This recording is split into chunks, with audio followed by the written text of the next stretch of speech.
Welcome to the Emerging Minds Families Podcast. Hi, I'm Alicia Ranford. And I'm Nadia Rossi. Welcome to the Emerging Minds Families Podcast. As your hosts each fortnight, we look forward to sharing with you conversations with people from all over Australia. Our guests will generously share with us their experiences and knowledge and the strengths and skills they've developed while navigating the ups and downs of parenting and the trickier times that life can sometimes throw at us. You'll also hear from professionals who offer practical strategies to help you support the mental health and well-being of the children and young people in your family. As a mother of two myself, I know how helpful it can be to learn ways to navigate the more challenging parenting moments, and I'm looking forward to sharing these with you over the coming months. Like Alicia, I'm also a mum of two, and I so look forward to being on this journey with you. Today, we are excited to present to you the first of our Families podcast series, which looks at how to parent when you weren't parented well yourself. As we know, we all become parents without any formal training, and it's one of the things that makes parenting so hard. We don't automatically have great parenting skills just because we have a baby. There's no manual. And for those of us with more than one child, we know that each of our children is certainly unique and arrives into this world with their own strengths and temperament. One of the main ways we discover how to raise our kids is by modelling and learning from our own parents, working this into our own style and routines. Many of you listening today might have had parents who were able to provide a safe and secure upbringing for you. Sadly, for many, it's a very different story. Joining us today is Flick. She's a mother of four, and we're going to talk about how you learn to parent when you weren't parented well yourself. Welcome, Flick. Thank you for spending this time with us today. It's okay. Thanks for having me. Flick, can you start by telling us a bit about your own childhood and what it was like growing up in your household? Yeah, I guess what it was like, the first scenario would be like my mum was in care when she was 6 weeks old and met her birth family at 21. So she didn't have the best role models, and I guess brings that into my family. So my mum didn't raise us in the most appropriate ways, like she'd done what she could. But our household was full of forever moving homes, moving schools, domestic violence, drug and alcohol, and a lot of my brother raising me and my sister. So there wasn't too much guidance, and my mum was in and out a lot. But I guess for me, that just become normal, and I thought I just lived in a normal household, I guess. Yeah, and did you see your friends having different experiences, or did you really not think about it and just, like you said, see your home life as normal? Because I lived most of the time with mum, so when I was with mum, I just really seen things as normal. But then more when I'd spend a weekend here and there with dad, like when he was allowed to have us, I guess that's when I got to go to friends' houses and see something completely different, stuff like just sitting at the table and eating all together, having your own bedroom with your own things and that stuff. I started thinking like not thinking, I guess kind of feeling I wish I had that. But then that moment would go back once I was back with mum. So then if we move forward from that time to when you had your first child, what was that like for you as a new mum? Yeah, so I remember it clear as day. When I was about 12 years old, I went to a program off the streets ran by Father Chris Riley, and I lived there for a couple of years. And when I got home, I just turned 16 and got back into a relationship with this man that I met at 10, and I fell pregnant. I remember when I found out I was pregnant, I rang my caseworker from my old program going, what am I meant to do? And I remember her advice to me was just do everything different that your mum done, do the total opposite and you'll be okay. And I was just really scared, 17 years old having a baby. I was just really scared, didn't know what to do. And plus there was a DV involved as well. And I just remember giving birth, and a nurse had handed me a DV card a couple of hours later, and I didn't even know what she was giving me because she had a couple of seconds while my partner was at the room, and so I just threw it away and didn't even know. And then I didn't even know how to change my tile, I couldn't breastfeed because I didn't understand, struggling just to bottle feed. I just didn't know what I was doing. But in the back of my mind, all I knew, I just had to do things different to my mum. I guess thinking about what that caseworker said to you in that moment of just do everything different, it's easy to say that, but knowing what that different is must have been quite difficult. Oh, definitely. At first I thought, I'm quite intelligent, like I've got this, I've just got to do it different. But I guess that lead up from 17 with my first child to 23 with my third child, I just thought I was doing everything different, but it turned out I was doing everything the same without even knowing that ingrained behaviour. How would you describe your parenting style in those early years? I guess I'd describe it as my mum doing the best I can. So I had an alcoholic mother and I had a father that was passing from emphysema, leaving a DV relationship, and I just thought simple things like feeding my children, bathing them and sending them to school was all that was needed.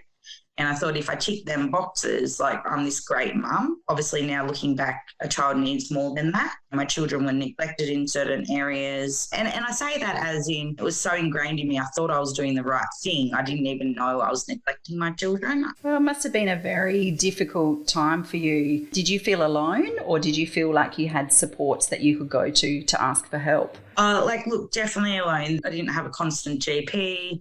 I didn't have a therapist, social support.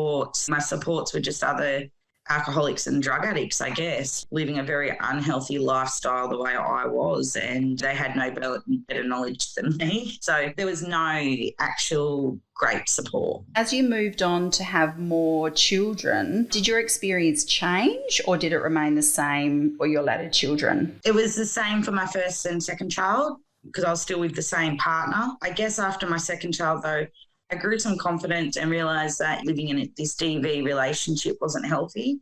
Even though we had the nicest home and the expensive furniture and bills paid, I just come to terms with this is not okay. And so I left to live with my father that was partying. So I just went on to have my third child. So that was a little bit different because I was doing that in my father's home, and he was supporting me in a more loving way, helping me feed the children. If they didn't want to eat their vegetables, Pop would take over and have that done. And I felt like the world wasn't on top of me then. It was a little bit easier, but I guess the easier it became and the more help I got, I drank a lot more. So it still was this unhealthy way of parenting. So my son, my last child now is 8 this month. So I guess fast forwarding to him being my last child, things were a lot different. I was clean and sober. I was reaching out to parenting groups, support services, therapists. So as much as things were changing, I was able to get up for them feeds, and I wanted to interact and wanted to teach my son stuff and take him for walks. It slowly changed. My son has autism, so that was a whole new ball game, learning how to parent an autistic child. So I think it wasn't until then, like starting to do therapy around that stuff, did I realise that my parenting with my other 3 children needs to change again. Like there's still healthier ways to do things, but I do believe from all the knowledge I've got from them support services and rehabs and all that, parenting today is a lot easier, and I can't really put my finger on where my children are being neglected in any areas. It's all getting covered, and I understand that, and I don't have a sense of detachment anymore. I'm now attached and present. I've learnt some skills, but I guess too in the long run, parenting, there is no book, and it's about learning as we go, but I'm more confident to continue parenting and learning. That's fantastic, Flick, and shown a lot of resilience to get to that point. It's a real credit to you. Do you think that there was a turning point when you did think to yourself, things have to change for you and your children? Yeah, definitely. So I was about 23 years old. I had 3 children, and at this stage, my dad's in hospital and terminally ill. And my mum's babysitting my 11-month-old child. And then I had my daughters with me, 5 and 6, and Child Protection come and remove my baby from my mum. And I was horrified. Like, I just couldn't understand what's going on. I thought I was this perfect mum and doing everything right, and I got to be out to school with my daughters, and the principal gave me some time. And the turning point was my children crying, saying, if we be good, can we come home? And my heart just broke, going, this has nothing to do with them, as in their behaviour. Like, this is me. And I can see that clear as a day 11 years ago now. And it was that moment I was just like, something's got to change. And it did. Within a month I was in detox, and then I was into rehab and just started looking at self-help program, because I believe I can do all these parenting programs and it can teach me some skills, but until I work on self, they're not going to match up. So I had to do a lot of self-help stuff. I just realized that I wanted to be a parent, and I just worked out I just didn't know how to be. It's been 11 years of changing and growing and trying different tactics. And I guess the biggest thing was I was scared to ask for help from somebody. I thought if anyone knew how I was feeling and coping, my kids would just get taken. So it was a point going, now, well, they are taken because you didn't ask for help. You need to learn to reach out to the appropriate people. And I guess that's what I do today. So it's all about asking for help now and saying, like, it's okay, I don't know how to do this stuff, but can you help me? And we get a buy. Absolutely. And so what would you say the biggest changes you made to your parenting style were? And you reflected a little bit on where you went to support, but where did you learn the kind of parent that you now wanted to be? A lot of this stuff is just from other parents. I go to a lot of 12-step programs, stay sober, and watching parents change their life and interact with their children. My own organisation that I work in, helping other parents and seeing how they actually are with children. I remember I reached out to a friend one day and I said, I don't know what's wrong with me, but when I tuck my son into bed, I don't ever tuck him in and say, I love you, like I'm disconnected. And I remember she just said to me, Felicity, just every night tuck him in and say, I love you, until it becomes natural. So just having friends around to guide me in that kind of way and really putting it out there and feeling a bit embarrassed and feeling a bit shameful that I don't know this, but being open to learn this from them. And my motto is it's the best to learn from someone else that's been through it or is going through it. So yeah, just watching other people interact and what they've had to do and just taking pieces that I think might work for my family or try it out. If it works, it works. If it don't, we'll try something new. How powerful are those small moments of just tucking your child into bed and telling them you love them? It's really special. Definitely. And that's what I had to learn. It's not necessarily at the start about all the big things to change. It's just even them little things, like when my children were in child protection and I got a visit for 2 hours, it was about how did I spend that 2 hours? Instead of just saying, hey, how's your day? How was school? Was really getting in there and asking how was school? And then when they answer, well, how were you feeling about that? And really just diving into their moment. So it wasn't just watching the children kick the soccer ball. It was actually getting in there and kicking the soccer ball with them. So I had a bit of growth through that stuff, and my supervisor supporting and teaching me this stuff while I was actually interacting with the children. We just find what works. I hear what you're saying, that it can be a learned skill. It doesn't have to be something that you inherently know. You can learn to be a good parent. It is all learning, because you don't just give birth and know what you're doing. Nobody can say, I just gave birth and I knew exactly what to do. Like, you might have known some things, how to change diaper and stuff like that. Cross your fingers and hope you're doing it. Hope for the best. Flick, you've mentioned when we've spoken previously that one of your sons doesn't live with you, but that you've worked really hard to parent him from a distance. Can you tell us a bit more about that? Yeah, so when I said that my 11-month-old was taken, he remained in care. So I guess for 11 years, I just fought this system that I want my child to fulfill my emotional needs. And last year, guardianship went through and I became okay with it, because what happened was I went on a visit to see my son, and he told me this is what he wanted. He wanted to remain with his stepmother or foster mother, and I heard him for the first time ever. And I think this is the most precious part about parenting, is actually hearing your children and taking yourself out of it. And I heard him this day, and I got in the car and with my supervisor and I said, what have I been doing for 11 years? Watching something that I want, and I haven't heard this little boy. And what I worked out was I don't get taken out of the picture just because I'm not a full-time parent, and that the father, or in this case, the foster carer, can actually parent him pretty great, actually. So what I realised is how do we still have our time and make the most of that stuff. So not too long ago, we got to be together on the water and go paddleboarding together and spend that time asking how he's going. And I remember he said to me, if I fall out of here, Mum, will you save me? And I'm like, yeah, definitely. I'll be in that water straight away. So there are moments that I know that I've been able to build up this trust with him, that he feels safe. And that's what it's about. It's not about having to sleep in under my roof. It would be beautiful, don't get me wrong, all the kids together, but how do we make the most of this stuff when we're living separate? And it's trying to have phone calls, letters.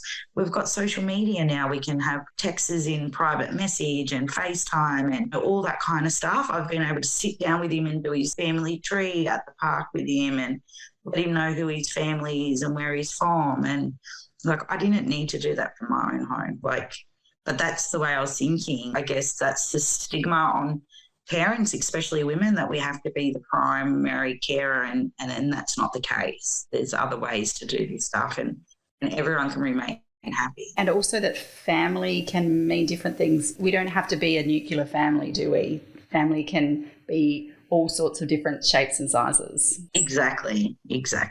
I know that you are an advocate for parents navigating through the child protection system, and I know you've had conversations before about your life and this journey that you've been on. Can you tell me why you feel it's important to talk about these things? Yeah, I guess the biggest part is that if I look back and if you hear back from what I was saying, there was nobody. I had nothing. I had nobody. Even before the kids were removed, I had no one to say, hey, Flick, what's going on? So that's where I love supporting parents, just to say, hey, are you okay? What's going on here? And just listen, because I've tried to work out when was I ever heard from a child living in a pretty hectic family with child abuse and sexual abuse and all that kind of stuff. No one ever heard me. Fighting with the department for my children back, I still wasn't heard. And it wasn't until actually my own work service, we're listening, we're here, how can we support you? And I guess that brought me hope. And I think parents just need some hope to continue on in the journey.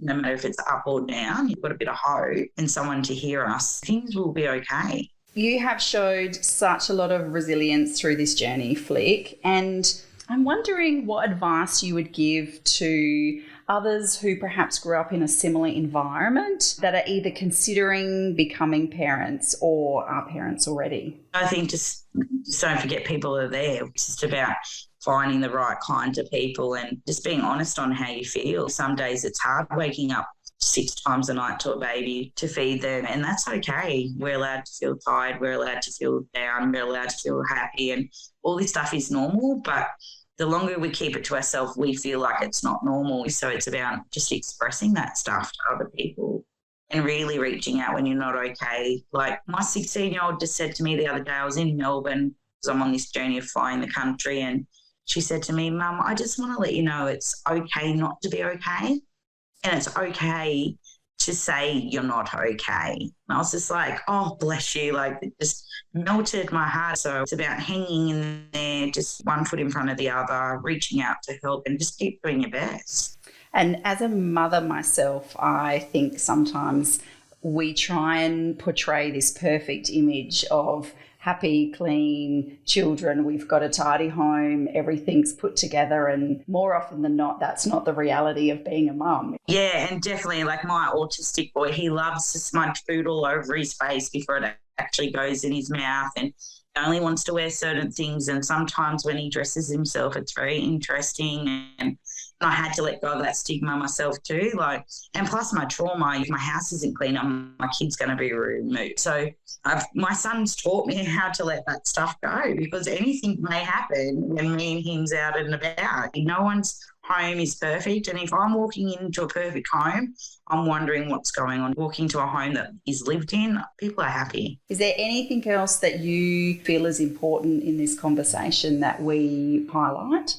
I guess just more that, the remembrance that we're all human beings, just trying our hardest, and it's okay to make mistakes. We're still just trying to get through the day as best as we can, and part of life is making mistakes. It's just that we don't give up once we make the mistake. We change that and move forward. But I just think people forget, a story like mine. I guess when my kids removed, people just thought I just didn't love my children and I neglected them. And I like to tell people I didn't wake up one day and go, you know what, I'm going to neglect my children today. That was not the story. My family has 3 generations of child protection. I have multiple generations of alcoholism. There's a story behind what went on with my children being removed. There's still a story today behind the success I am in life. There's always a story, and if we can just take a moment to ask people, are they okay? and hear their story out, we might have more understanding of the person and how we can actually help. Thank you, Flick, for taking the time to share your story with us today. It has been a fantastic insight into parenting and learning to parent when you haven't been parented well yourself. Thank you. You have been listening to an Emerging Minds Families podcast. If anything spoken about today has been distressing for you or you find yourself struggling, please reach out for help. You can call Lifeline on 131114, or more resources for support can be found in our show notes. Visit our website at www.emergingminds.com.au/families for a wide range of free information and resources to help support child and family mental health. Emerging Minds leads the National Workforce Centre for Child Mental Health. The centre is funded by the Australian Government Department of Health under the National Support for Child and Youth Mental Health program.